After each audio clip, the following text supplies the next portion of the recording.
Hey, Shalom, brother. Shalom. This is Brother Rahawad of GMS Toronto, coming back with another one. I want to start off this video by giving all praise, glory, and honor to Yahweh, Bahashem, Yahushai, Bahashem, Rakah, Kwadash.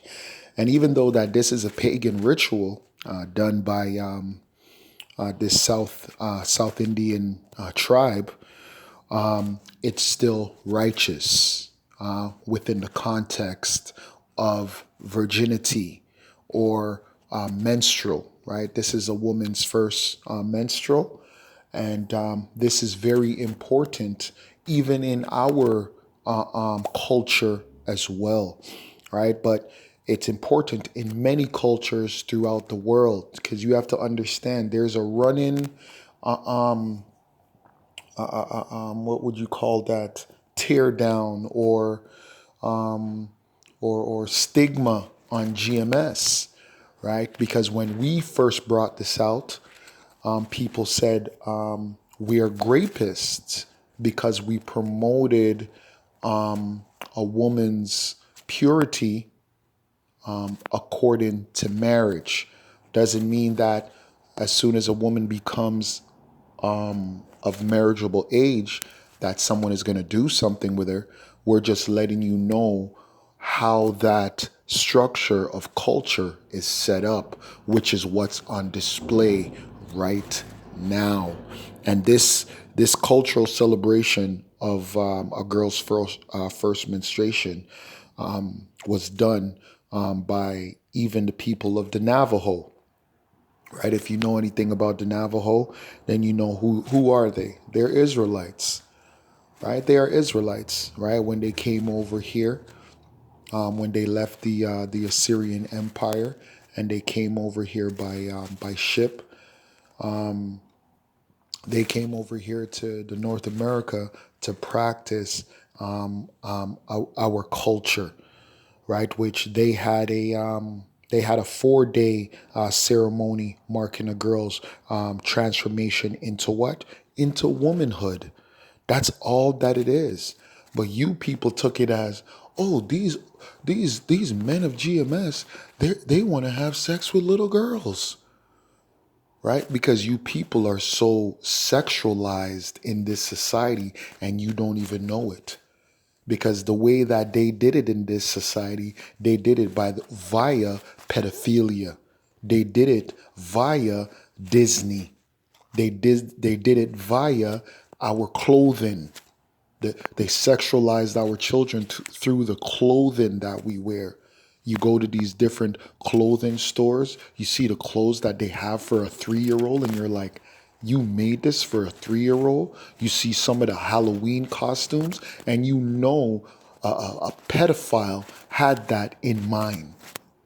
So that's why you people sexualize everything. You don't culturalize everything. You have a culture that you're supposed to follow. In our culture, women are not sexualized because women have to be covered up. In our culture, women are not sexualized because men are not even really supposed to look at a woman because that woman could be a married woman, right? In our culture, men and women are really set up through parents. It's not even something like in this society when you want to go, when you want to find I can't even call them a women, but when you want to find a female, right? You got to go out there and you're looking for women where? In clubs. You're looking for women where? In the streets at these different festivals, right? Whether it be Caravana, whether it be at these different street festivals that we have, where you know you're gonna find women that are half naked that want you to look at them. You people sexualized the world. We did not. We did not. We're culturalizing the world, and because we're teaching you about that culture, and you have a sexual mindset, right? Because you people have already been graped in different ways, right? You've been raped since you were a little girl. You were touched or you were felt up. This is shit that happens regularly throughout our society. That's how we grew up. We grew up as little kids feeling on each other, rubbing on each other, doing dry sex. That's how we grew up in this fucking filthy ass society.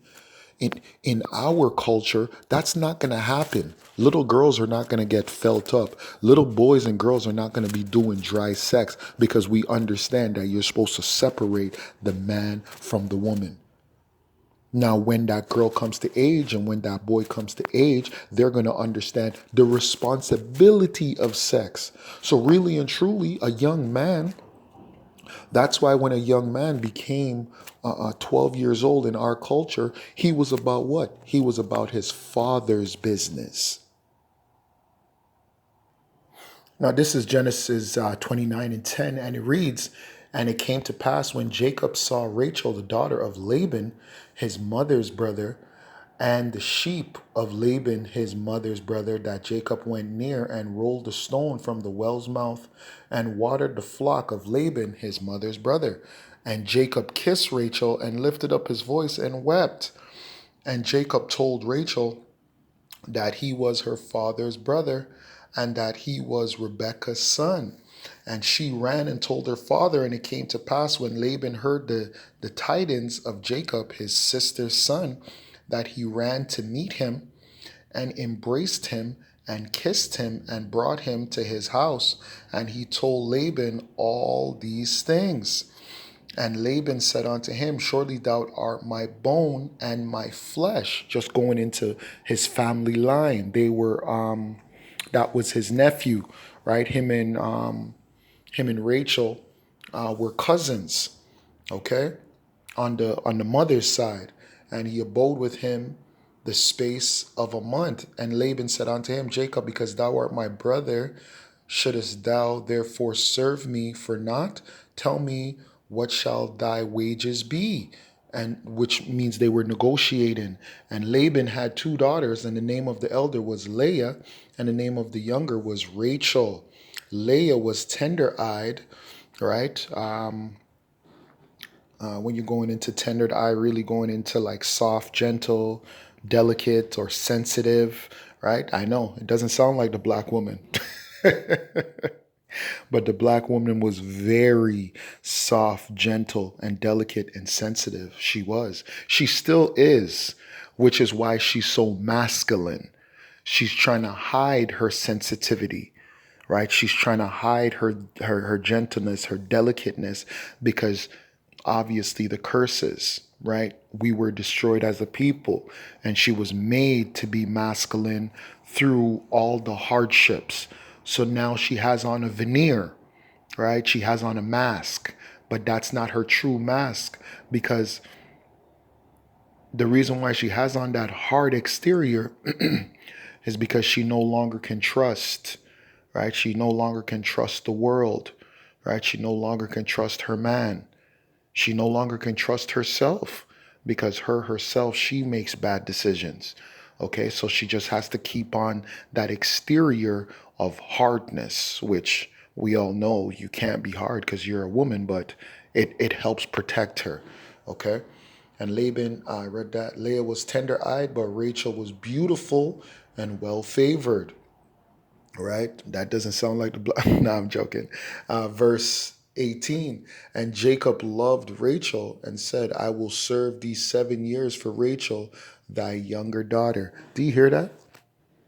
7 years. So this whole sexualized nature that you people know of, right, is not how we were culturally back then. This man wanted this woman so bad that he was willing, and he did work 7 years before he even laid with her. Before. Okay, so what is that letting you know?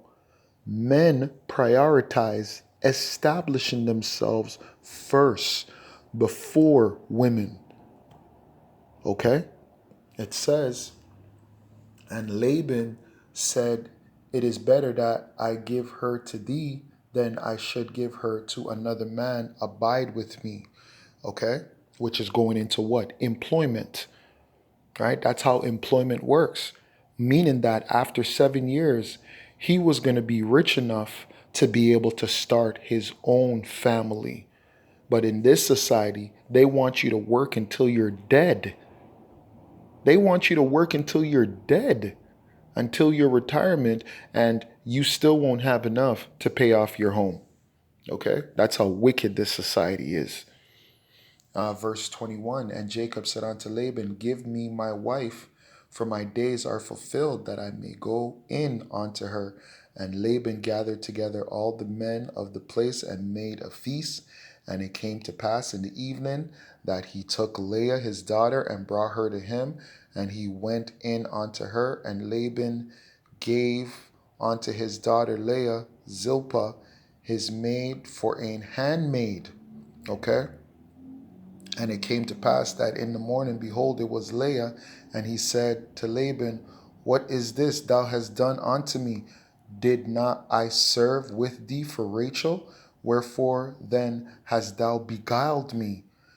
And Laban said, it must not be so done in our country, to give the younger before the firstborn. Fulfill her week, and we will give thee this also for the service which thou shalt serve with me yet 7 other years. And Jacob did so, and fulfilled her week, and he gave him Rachel his daughter to wife also. So the man worked another 7 years before he could go in onto Rachel. So sexualized? No. This society has sexualized the mind of you people. And all you people in this society are actually perverts. Not only the men, but also the women. The women, right? That's why men feel the need to sexualize themselves now. This is not just a old creepy man thing. No, you women are more sexual than men. The majority of men in this society are actually virgins. It's you women in this society that are whores. This society has prioritized women above the man. So the majority of men in this society are awkward. The majority of men in this society are weird. The majority of men in this society are poor. They don't fulfill the construct of what this society deems as handsome or desirable. So who's suffering in this society? The majority of the men. The majority of the men. You have men in this society that are literally 40-year-old virgins. You have men in this society that's literally, they've all throughout their life, the only thing that they've ever done was jerk off. They've never actually laid with a woman. Some men, they have to buy prostitutes just to lay with a woman. That's how this society has made it, to where the woman is worshipped and the man is vilified. You men are perverts, you men are this, you men are that. No, the majority of men in this world literally just want one woman. They just want one woman. But the society is set up in a way where the men that know women and understand women, they get all the women. All the women. Right? You have men in this society that are able to get women just by walking outside. They turn women down. You have men in this society that have all types of women. Right? Like Eddie Murphy said, and I think it was in Delirious, he's just like, pussy falling out of my pocket. He's like, nope, pick that up. That's mine too. That's how it is in this society when you're that guy. When you're that guy in this society, pussy is going to be falling out of your pocket because these women make it so easy. All you got to do is go to one of these concerts where these women are in love with the guy, whether it's Chris Brown or, I don't know, Michael Jackson. Obviously, Michael Jackson's no longer with us, but whoever these women find to be attractive, right? Even in the Jamaican community, we have, what's that guy's name? I can't remember his name. But he's a big deal in the Jamaican community. When the women go to his concerts, they throw their panties on stage. Okay? Same thing with Chris Brown. They throw their when a woman is throwing her panties on stage, what is she saying? She's letting you know you can have me. She's letting you know you already have me. I'm already yours. What does the panties represent? The panties represent a coverage, right? You cannot have a woman until the panties are off. She's letting you know my panties are already off. It's symbolic. It's symbolic. It's also symbolic to let you know that, sir, I'm already wet. The panties come off when the woman is uncomfortable due to the moisture. Okay? She's wet down there. So she's letting you know, okay, it's time for these to come off. Or she's taking them off because she's letting you know, okay, yes, I'm yours now. So with her taking them off and throwing them at you, she's letting you know this pussy is yours. This is your pussy now. Right? So if you were a man and you have women, like, let's say you're just a regular dude and women give you panties, what is that woman letting you know? She's letting you know that this pussy is yours. Okay? It says, and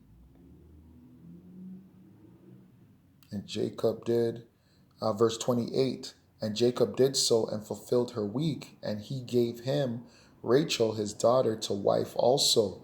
And Laban gave to Rachel his daughter Bilhah his handmaid to be her maid, right? Which we're going to go back to that in the kingdom. We're going to go back to that. Hey, listen, the funniest thing about this truth or about this thing of ours is you people think we're actually on the highways and the byways to debate. You people actually think we're on the highways and the byways to ask your opinion. No, we're telling you what's going to happen. That's what I love about this truth. This truth, right? This great work has confused you people because you see us on the highways and the byways, and you think that we're here to ask your opinion or that we care about your opinion. No, we're telling you people what's going to happen, whether you like it or not. This is, we come in the name and the authority of thus said the Lord, thus said Yahweh Bahashem Yahweh Shai. This has nothing to do with your opinion. Okay? Let's go back to the video real quick.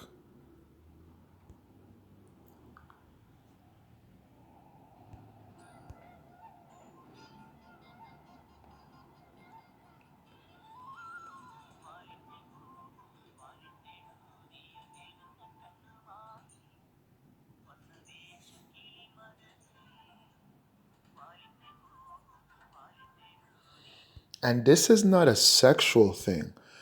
If you are turning this into a sexual thing, that's letting you know that you have demons on you or you still have that Babylonian mindset on you.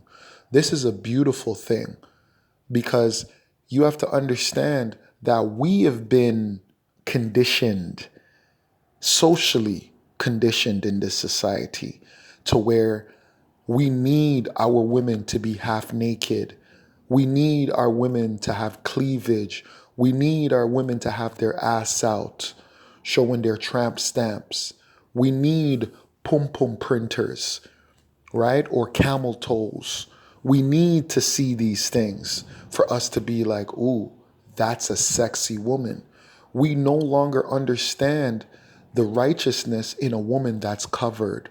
We no longer understand the righteousness of virginity. You know why? Because pussy has become so accessible. Pussy is way too easy in this society. Did you hear how long Jacob had to work to get pussy? And he wasn't viewing it as pussy. He was viewing it as a wife, a helpmeet. But you women nowadays, you look at a marriage as slavery. How could marriage ever be slavery when the man, right, represents a head or represents protection, right? But because this society has victimized the woman to make her feel like she's a victim, she feels like she's being oppressed. How could you be oppressed by a righteous ceremony.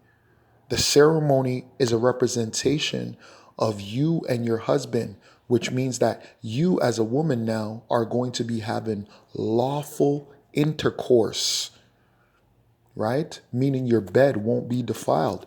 All of you women in this society, you're defiled. You're defiled. So nobody's trying to fucking oppress you. You've already oppressed yourself. You've already victimized yourself because you're filthy. Okay? So like I was saying, this is a cultural thing.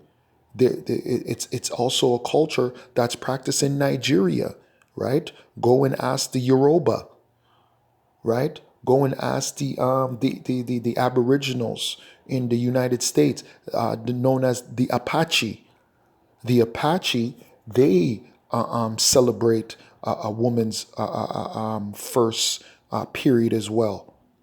Okay? Go and ask the people in Ghana, right? The Ashanti. Okay?